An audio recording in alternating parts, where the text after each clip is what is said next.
Oh, it was a huge moment in my career. I mean, winning in Watkins Glen in 2008 was a win that actually catapulted my career into what it is today. So that was one of those early days memories that I have that was very special. Winning with Bobby Rahal and David Letterman.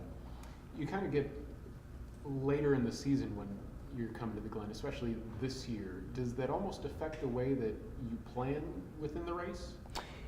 Certainly, the race will have more of an implication on the points championship battle, right? So it becomes almost a more valuable race. The later the race is in the season, you value each of those positions for points more than you would, say, earlier in the season, despite the fact that the points payout is the same. It just becomes more obvious as to what the points picture is at the end. But yeah, it can have some effect on that, but Watkins Glen is just a tremendous racetrack. They've done a great job with the repave, and it's one of the most demanding tracks that we go to. What makes it so demanding? The performance of the race cars combined with the grip level of the new repave makes it the highest cornering speeds of any road course that we go to. So we're pulling 3.5 Gs in the corners, fifth gear corners that are just the G-loading and the physicality of driving the car around this place, the commitment level and how fast you go into the corner, how fast you're going through the corner. It's mind-boggling, even for somebody like me who's used to doing it all the time. At first, when you get on the track there, you feel like, man, this isn't right. We're just going too fast, and the car actually sticks, and it definitely it surprises you. One of those like, oh, thank goodness we made it through that. Yeah. All right, now let's go do it again. Yeah. And again. Yeah.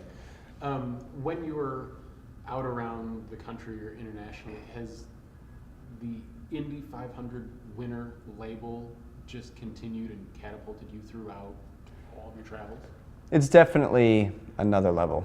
It's an elite club, I guess you can say. And the Indy 500 is the single day biggest sporting event in the world. People that don't watch racing and don't watch sporting events watch the Indy 500. I mean, it's one of those events that transcends the sporting industry or the motorsport industry. So yeah, absolutely, it's made a big difference in my career, and certainly brought my name outside of the racing world. So oftentimes, drivers at your level are viewed as getting this benefit or this benefit in order to reach where you are. Oftentimes, racing is viewed as more of a wealthy sport to get into. For those of our viewers who just don't have those opportunities right now, what's the message that you have if they want to be drivers down the road or want to get into auto racing? Well, it is tough to get into auto racing because even just the first level of it, right, where you first get in as a kid. I started when I was 12, and I'm like the latest guy on the IndyCar Series paddock, but you have to start in go-karts. So you start getting experience, racecraft, how you place the car, situational awareness in racing, and you just start getting experience in racing. But from there, I got a sponsorship, a 3-year sponsorship from the Skip Barber Racing School, which was another entry-level step into racing cars. And you just have to look for those. That's the hard thing about racing. It's not like stick and ball sports where it's all talent and work ethic.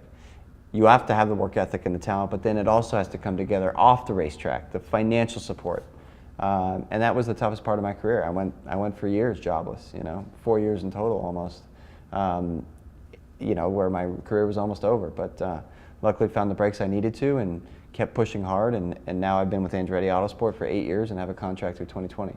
Did you ever feel like giving up, or was there ever a moment where you thought, it's time to go do something else? Absolutely. I remember it vividly in 2007, after having been almost 2 years without a job. I thought, man, I'm at the end of the road now. This is, I'm holding on too tight. I need to go ahead and take that next fork in the road and pursue something different. And it was just a few weeks later that Bobby Rahal called me and asked me if I was ready to take up an opportunity to take over for another driver, and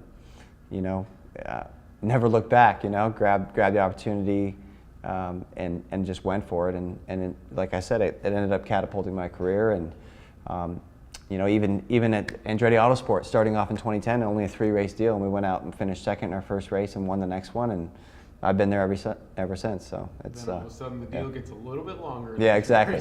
You have to keep on. It's all results driven, so you just have to keep pushing. A couple off the wall questions. Favorite sport outside of racing that you like to watch or play? Oh, football by far. And who's your team? The Miami Dolphins. Dolphins? Yes. Okay, even Yeah. though you're a Texas I was born in Dallas, but we moved to South Florida when I was like less than 2 years old. okay. So I grew up during the Dan Marino, Mark Duper, Clayton era, while we were huge rivals with the Bills, right? Sure, With Jim Kelly, Thurman Thomas, Bruce Smith. Those days were so much fun because it meant so much, right? Every time they faced off, and I miss that, and I'm sure the Bills fans do too. Sure. Jay Cutler, your thoughts on him with the Dolphins now?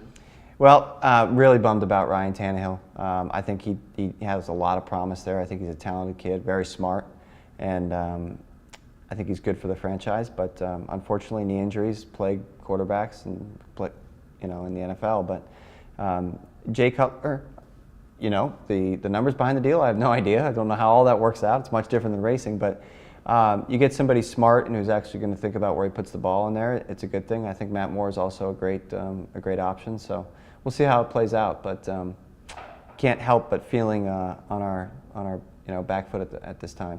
How often do you let your mind wander during a 500-mile race? Very seldom do you let your mind wander because things are happening so fast. Like at the Indy 500, we're doing almost 240 miles an hour. You're processing so much information, even when you're alone out there.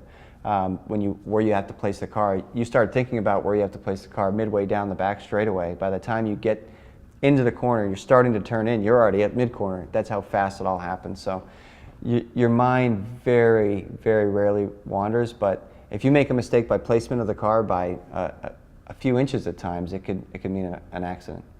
Favorite food to eat that you're not supposed to eat? Probably Mexican food. Yeah. Yeah, it's hard to go wrong with Mexican food.